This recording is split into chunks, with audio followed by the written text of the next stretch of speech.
பிஸ்கெட்டுக்கும் பிரியாணிக்கும் கையேந்தாத மக்களில் ஒருவர். லாரன்ஸ் பேச்சுக்கு சேரன் கொடுத்த சவுக்கடி. மெட்ரோ டிஎன் நியூஸ் சேனல் நேயர்களுக்கு வணக்கம். நடிகரும் இயக்குனரும் நடன இயக்குனருமான ராகவா லாரன்ஸ் நேற்று செய்தியாளர்களிடம் பேசும்போது, புதிதாக ஒரு வீட்டிற்கு சென்று குடியேறினால் அங்கு ரோட்டில் இருக்கும் தெருநாய்கள் கூட நம்மை பார்த்தால் கத்தும். ஒரு சில தெருநாய்கள் பிஸ்கெட் சாப்பிடாது, பிரியாணி தான் சாப்பிடும். அந்த நாய்க்கு பிடித்தவாறு உணவு கொடுக்க வேண்டும். தெருநாய்களுக்கே இப்படி என்றால் நாட்டையே நம்பி அவர்களிடம் கொடுத்திருக்கும் போது அவர்களுக்கு கால அவகாசம் கொடுங்கள் என பேசியிருந்தார். லாரன்ஸின் பேச்சை பலர் கண்டித்திருக்கும் நிலையில் இயக்குனர் சேரன் வன்மையாக கண்டித்து தனது எக்ஸ் தளத்தில் பதிவிட்டுள்ள காரசாரமான போஸ்ட் போட்டுள்ளார். அதில் எவ்வளவு அறிவுபூர்வமான விளக்கம் லாரன்ஸ்!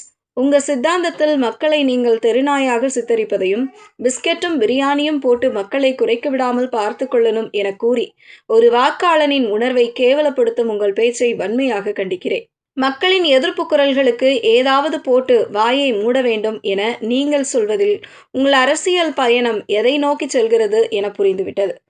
இதுவரை உங்களிடம் இருந்ததாக கருதப்பட்ட மனிதாபிமானத்தின் மீது சந்தேகம் கொள்ளச் செய்கிறது உங்கள் பேச்சு. ஆனால் உங்களுக்கும் இந்த மக்கள் ஓட்டு போடுவார்கள், கவலை வேண்டாம். இப்படிக்கு பிஸ்கெட் பிரியாணிக்காக கையேந்தி நிற்காத மக்களில் ஒருவன் என்று தனது ஆதங்கத்தை பதிவு செய்துள்ளார்.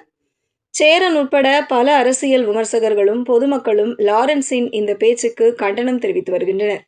இந்த விவகாரம் பெரிதாவதை உணர்ந்த நடிகர் ராகவா லாரன்ஸ் தனது எக்ஸ் தள பக்கத்தில் விளக்கமளித்துள்ளார். அதில் அவர் ஒரு புதிய சூழலை புரிந்து கொண்டு அதற்கேற்ப பழகுவதற்கு நேரம் தேவைப்படும் என்பது பற்றித்தான் நான் பேசினேனே தவிர மக்களை குறித்து நான் அவ்வாறு குறிப்பிடவில்லை. அந்த முழு வீடியோவையும் பார்த்து நான் உண்மையில் என்ன சொல்ல வந்தேன் என்பதை புரிந்து கொள்ளுமாறு அனைவரையும் கேட்டுக்கொள்கிறேன் என்று தெரிவித்துள்ளார். செய்திகளை உடனுக்குடனும் துல்லியமாகவும் தெரிந்து கொள்ள